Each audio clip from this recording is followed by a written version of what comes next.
Okay, DMK AIADMK இவங்க ரெண்டு பேர்த்துல மிகப்பெரிய சக்தியாக விஜயன் தாண்டி வருவாரா? அதிமுக மேட்ரே கிடையாது ஆக்சுவலி. அதிமுக அம்மா இருந்த வரையும் ஓகே, அம்மா இல்ல, அம்மா இல்லாத குழந்தை மாதிரி ஆயிடுச்சு. அதிமுக இல்ல. திமுக வந்து எப்படி சொல்றதுன்னா இட்ஸ் மிக்சட். நல்ல விஷயங்கள் நிறைய இருக்கு, அதே நேரத்துல சில சில கசப்பான விஷயங்களும் இருக்கு. ஸோ கம்பேரேட்டிவ்லி ஏடிஎம்கே பெட்டர் தென் டிஎம்கே பெட்டர் தென் ஏடிஎம்கே. திமுக மிகப்பெரிய எதிர்ப்பு வந்து டிவிகேவா இல்ல அதிமுகவா இல்ல நாம் தமிழ் கட்சியா? இதுதான் விஜய் கட்சி தான். டிஎம்கே எது வச்சு சொல்றீங்க? எது வச்சு சொல்றீங்க? ஸ்டார்டம் விஜய்க்கு இருக்க ஸ்டார்டம் வந்து யாருக்கும் இல்லல்ல. விஜயோட ஸ்டார்டம் வந்து இங்க. பட் பொலிட்டீஷியனா எப்படின்னு நமக்கு தெரியாது. அவர் ஃபேன் பேஸ் அதிகம். ஸோ ஒரு அவர் ஃபேன் பேஸ் அதிகம்ன்றனால எந்த அளவுக்கு பாசிட்டிவிட்டி இருக்கோ அதே மாதிரி அவர் பிடிக்காத ஹேட்டர்ஸ் வந்து நெகட்டிவிட்டியும் ஸ்ப்ரெட் பண்ணிட்டு தான் இருக்காங்க. ஸோ அதனால ஹேட்டர்ஸ் நிறைய பேர் ஸ்ப்ரெட் பண்றாங்க. எனக்கே நிறைய பேர் சொல்லியிருக்காங்க, ஐயோ விஜய் வந்து ஒரு கஞ்ச பிஸ்னாரிங்க, அவர் எதுவும் பண்ண மாட்டாருங்க அப்படின்னு எழுப்பிடுறாங்க.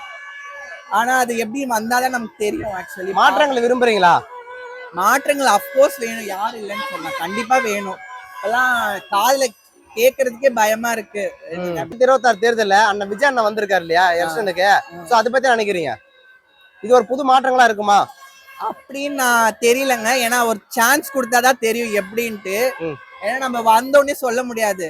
சப்போஸ் வந்து ஏதாவது பண்ணாருன்னா புகழ்வோம், எதுவுமே பண்ணலன்னா கழுவி ஊத்துவோம் ஆஸ் யூஸ்வல், அவ்வளவுதான். இது வரைக்கும் அவர் நடந்துக்கூடிய நடவடிக்கை எப்படி இருக்கு?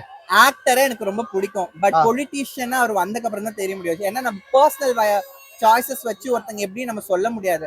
படத்துல அவர் நடிச்சிருக்காரு. எனக்கு நான் ஆக்சுவலி தளபதி ஃபேன் தான். பட் அதை வச்சுட்டு நான் பொலிட்டீஷியன்ல இப்படி பண்ணுவாங்கன்னு நான் சொல்ல முடியாது. இல்ல இது வரைக்கும் இப்ப சினிமால இருந்து அரசியலுக்கு வந்துட்டாரு.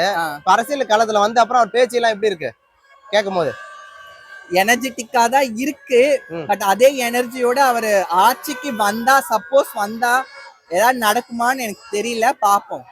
ரீசெண்டா அந்த ஒரிசா மேட்டர்லாம் நான் கூட சொல்லி என் ஃப்ரெண்டுக்கு ஊருக்கு போனாங்க, அவங்க கிட்ட சொன்ன தயவு செஞ்சு ட்ரெயின்ல மட்டும் போயிடாத, வேற எதுல வேணா போய் ட்ரெயின்ல போயிடான்னு சொல்ல. பிகாஸ் ஒரு சில விஷயங்களால எல்லாமே நம்ம பயப்பட வேண்டியதா இருக்கு.